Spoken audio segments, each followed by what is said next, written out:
लश्कर का भरम देख रहे हैं और जिल्ले इलाही के करम देख रहे हैं।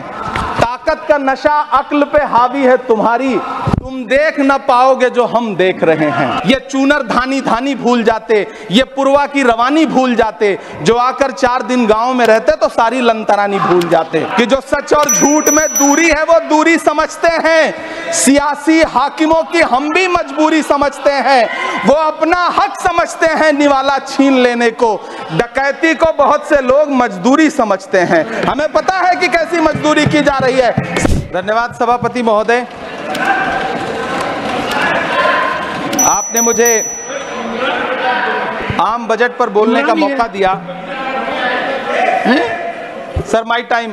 नहीं, pause my time sir. Imran Pratapgarhi कहा गया है सर, थोड़ा सा इसकी जांच कराओ। नहीं, मैंने कहा यहाँ प्रमोद प्रतापगढ़ी भी बैठे। ये आपसी मामला है, ये खत्म होने वाला नहीं है मेरे से। इसकी जड़ें बहुत गहरी गई हुई हैं, मैं रोज देखता हूँ ये जड़ें गहरी होती जाती हैं। इमरान प्रतापगढ़ी। धन्यवाद सभापति महोदय। 83 मिनट 71 बार थपथपाई गई मेज, 14,417 शब्दों का बजट भाषण, और उस बजट में अपने लिए राहत तलाशती मिडिल क्लास की हैरतजदा आंखें। सभापति महोदय, मेरे हाथों में जो दस्तावेज है दरअसल ये देश के किसानों, गरीबों, मजदूरों की उम्मीदों का स्मारक है। ऐसा लग रहा है जैसे वित्त मंत्री महोदया ने बजट नहीं तैयार किया है बल्कि प्रधानमंत्री जी की मन की बात का संकलन तैयार किया है। टूटा हुआ लश्कर का भरम देख रहे हैं, टूटा हुआ लश्कर का भरम देख रहे हैं और जिल्ले इलाही के करम देख रहे हैं। ताकत का नशा अक्ल पे हावी है तुम्हारी, तुम देख न पाओगे जो हम देख रहे हैं। वित्त मंत्री महोदया ने इस बजट में महंगाई पर सिर्फ 10 शब्द बोला है। जिस देश में टमाटर 100 रुपए किलो बिक रहा हो। सभापति महोदय, मेरा टाइम पॉज करें और बार बार इंटरप्ट करने को या तो मना करें। हाँ बोले, कृपया बोले। सभापति महोदय, वित्त मंत्री महोदया ने इस बजट में महंगाई पर सिर्फ 10 शब्द बोले हैं। जिस देश में टमाटर 100 रुपए किलो बिक रहा हो, उस देश की वित्त मंत्री के पास बजट में महंगाई पर बोलने के लिए सिर्फ 10 शब्द है। डीजल, पेट्रोल, आटा, चावल, दाल, सब्जी की महंगाई का तो कोई जिक्र ही नहीं। सावन चल रहा है तो प्याज और लहसुन का दाम पूछना तो शायद पाप होगा। मैंने तो यह भी सुना है कि वित्त मंत्री जी जो चीज खुद नहीं खाती हैं उसके दाम से उनका कोई लेना देना नहीं होता। लेकिन इस बार बजट पेश करने के लिए पार्लियामेंट आने से पहले वित्त मंत्री जी ने दही और चीनी खाई थी। अब तो उनसे यह पूछा जा ही सकता है कि उन्हें दही, दूध और चीनी का रेट तो इन दिनों पता ही होगा। क्या उसे सस्ता करवाएंगी या नहीं सस्ता करवाएंगी? अगर पता है तो कृपया सस्ता करवाइए, क्योंकि इसी चीनी ने अमेठी में एक मंत्री महोदया का राजनीतिक कैरियर कड़वा कर दिया। सभापति महोदय, अपने शीश महलों में बैठे हुए सरकार के सांसद और मंत्री कह रहे हैं कि महंगाई कम हो रही है। संसद की कैंटीन से बाहर निकल करके एक चाय का कप खरीदिए, तब समझ में आएगा कि महंगाई कम हो रही है या बढ़ रही है। किसी एक दिन अपनी किसी मजदूर की तरह अपनी दिन भर की दिहाड़ी लेकर के बाजार जाइए और अपने बच्चों के लिए राशन खरीदिए, तब पता चलेगा कि महंगाई कम हो रही है या नहीं हो रही है। यहां बैठ करके बड़ी बड़ी बातें करना आसान है। ये चूनर धानी धानी भूल जाते, ये पुरवा की रवानी भूल जाते, जो आकर 4 दिन गांव में रहते तो सारी लंतरानी भूल जाते।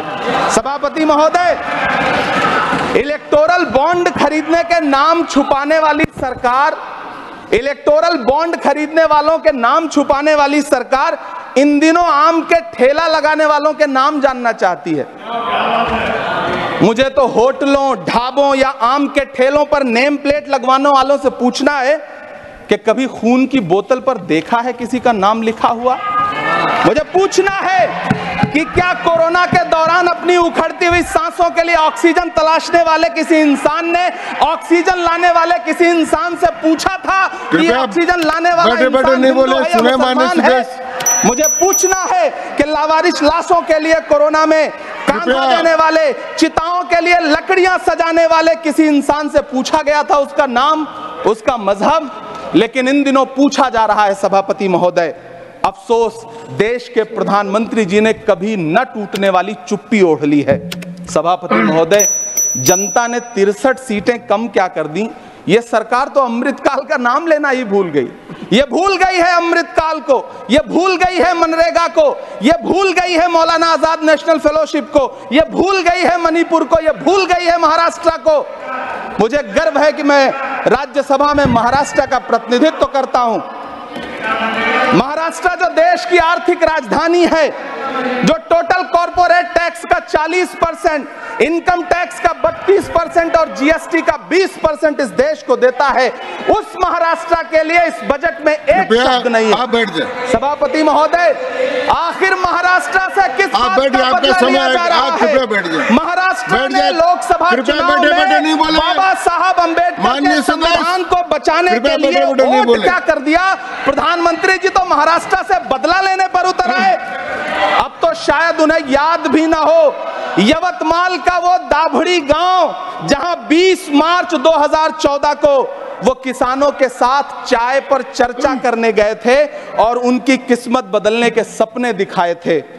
उसी यवतमाल में पिछले 6 महीने में 132 किसानों ने आत्महत्या की है। सभापति महोदय, महाराष्ट्र में हर महीने 209 किसान आत्महत्या कर रहे हैं। राज्य सरकार द्वारा सौंपा गया आंकड़ा बताता है कि 1 जनवरी से 31 मई के बीच 1046 किसानों ने आत्महत्या की है। लेकिन अफसोस, इस बजट में महाराष्ट्र के किसानों के लिए कुछ भी नहीं है। किसानों से चिढ़ी हुई सरकार ने बजट में किसानों के एमएसपी की लीगल गारंटी नहीं दी। लेकिन याद रखिएगा, जो किसान का नहीं वो हिंदुस्तान का नहीं। सभापति महोदय, मुझे वित्त मंत्री जी से पूछना है कि वो जो कुछ साल पहले 100 स्मार्ट सिटी बनाने का ढोल पीटा गया था, सुना है उस ढोल में पानी भर गया है, इसीलिए आपने उसका नाम बदल करके सिटीज ऑफ ग्रोथ हब्स रख दिया है। अच्छा है, नाम बदलने का खेल खेलते रहिए, आपकी कई सरकारें तो इसी वजह से चल रही हैं। इस सरकार को पढ़े लिखे लोगों से दिक्कत है सभापति महोदय, इसीलिए इस सरकार ने यूजीसी का बजट 66% कम कर दिया है। वाह सरकार। सभापति महोदय, मैं वित्त मंत्री जी के संज्ञान में लाना चाहता हूं कि किशनगंज में एएमयू सेंटर के पास 224 एकड़ जमीन है। यूपीए सरकार ने सोनिया गांधी जी की अगुवाई में 136 करोड़ रुपए एएमयू किशनगंज सेंटर के लिए सेक्शन किए थे। लेकिन आपकी सरकार ने पिछले 10 साल में उस 136 करोड़ में से सिर्फ 10 करोड़ रुपया रिलीज किया है। 1.5 करोड़ की आबादी वाला सीमांचल बेहतर शिक्षा के लिए उस सेंटर की बाट जोह रहा है। मेरा आपसे सवाल है कि इस सेंटर का बाकी पैसा आप कब रिलीज करेंगे? मुझे उम्मीद है वित्त मंत्री महोदया जवाब जरूर देंगी। सीमांचल उसी बिहार में आता है जिसकी बैसाखी के सहारे आपकी सरकार चल रही है। वहां के लोगों को एम्स की जरूरत है। महानंदा और कोसी से होने वाली बाढ़ की तबाही को रोकने के लिए बांध बनाइए, सीमांचल के साथ सौतेला व्यवहार बंद करिए। इकोनॉमिक कॉरिडोर बनाने से किसी राज्य का विकास नहीं होगा, विकास होगा स्वास्थ्य और शिक्षा के बुनियादी मुद्दों के लिए बजट देने पर। सभापति महोदय, एक तरफ तो इस बजट में पीएम आवास योजना के तहत 3 करोड़ अतिरिक्त मकान देने की घोषणा है और दूसरी तरफ लखनऊ के अकबर नगर में 1280 वो मकान हैं जिन्हें रिवर फ्रंट बनाने के नाम पे बुलडोजर से जमींदोज कर दिया गया। सभापति महोदय, लोग चीखते रहे, बच्चे बिलखते रहे, वसुधैव कुटुंबकम का नारा लगाने वाली सरकार इंसानों के घरौंदे उजाड़ कर जश्न मना रही है। सभापति महोदय, मेरा बहुत भावुकता के साथ देश के प्रधानमंत्री से सवाल है कि इन उजड़ते हुए मकानों और बेघर होते हुए घरों को देख करके आपको नींद कैसे आती है, आप सो कैसे पाते हैं? मेरा सवाल है इस देश के प्रधानमंत्री से, या तो लोगों के घरौंदे उजाड़ना बंद करिए या फिर करोड़ों मकान बनाने की झूठी घोषणाएं करना बंद करिए। यह बजट झूठ का पुलिंदा है।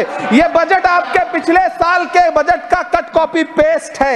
ये बजट हमारे चुनावी घोषणा पत्र की नकल करने की एक बेईमान कोशिश है। लेकिन कहावत है ना कि नकल के लिए भी अकल चाहिए। मेरे हाथ में एक तरफ न्याय पत्र है जो हमारा है और दूसरी तरफ अन्याय पत्र है जो आपका है। इस सरकार को आलोचना सुनने की आदत नहीं है सभापति महोदय। जब आप इनसे सवाल पूछिए तो ये शांत कहते हैं कि आप बताइए 70 साल में आपने क्या किया है। मैं तो इस सदन में कहना चाहता हूं सभापति महोदय कि हमसे 70 साल का हिसाब मांगने वालों, जो सरकार अपना चलाया हुआ 2000 का नोट 7 साल नहीं चला सकी, वो हमसे 70 साल का हिसाब मांगती है। सभापति महोदय, मैं अंत में आपसे यह कहना चाहता हूं, यह बजट बैसाखी पर टिकी हुई सरकार का कुर्सी बचाओ बजट है। इस बजट में राज्यों के साथ, किसानों के साथ, नौजवानों के साथ, महिलाओं के साथ, देश के मिडिल क्लास के साथ अन्याय किया गया है और इस अन्याय का खामियाजा आपको महाराष्ट्र, हरियाणा और झारखंड के चुनाव में भुगतना पड़ेगा।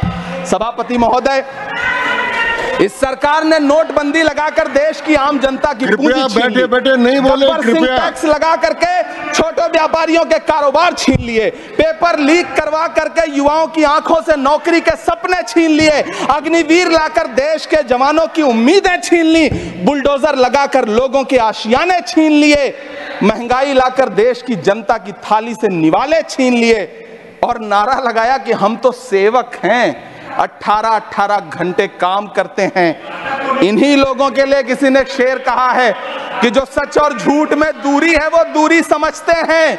सियासी हाकिमों की हम भी मजबूरी समझते हैं। वो अपना हक समझते हैं निवाला छीन लेने को।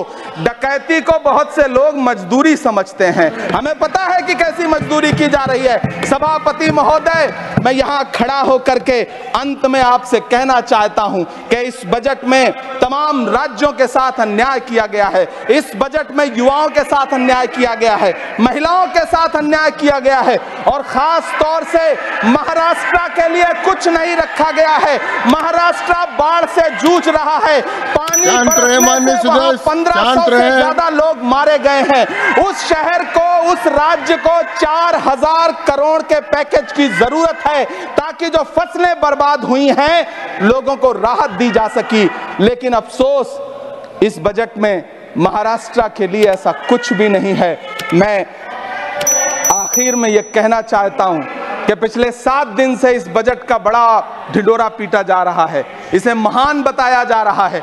लेकिन कौन महान बता रहा है? सत्ता पक्ष के लोग, उन्हें तो बताना ही है। क्योंकि मैं अवध क्षेत्र से आता हूं, प्रतापगढ़ से, नीरज भाई भी अवध और पूर्वांचल से आते हैं। वहां एक कहावत है कि बिटिया की तारीफ किसने की? बिटिया की महतारी ने, यानी कि बेटी की प्रशंसा किसने की? मां ने। तो इस बजट की तारीफ सत्ता पक्ष करे तो करेगा ही, लेकिन विपक्ष के एक भी सांसद से आप पूछिए कि क्या उसके राज्य को कुछ मिला है, तो वो ये कहेगा कि नहीं, कुछ भी नहीं मिला है। बहुत बहुत धन्यवाद सभापति महोदय, मुझे आम बजट पर अपनी राय रखने के लिए धन्यवाद। इसके प्रायोजक हैं एडवांस कंप्यूटर, निकट इंडियन बैंक, बूढ़नपुर, आजमगढ़। यदि आप अपने बच्चे को कंप्यूटर की उत्तम शिक्षा देना चाहते हैं तो तुरंत संपर्क करें।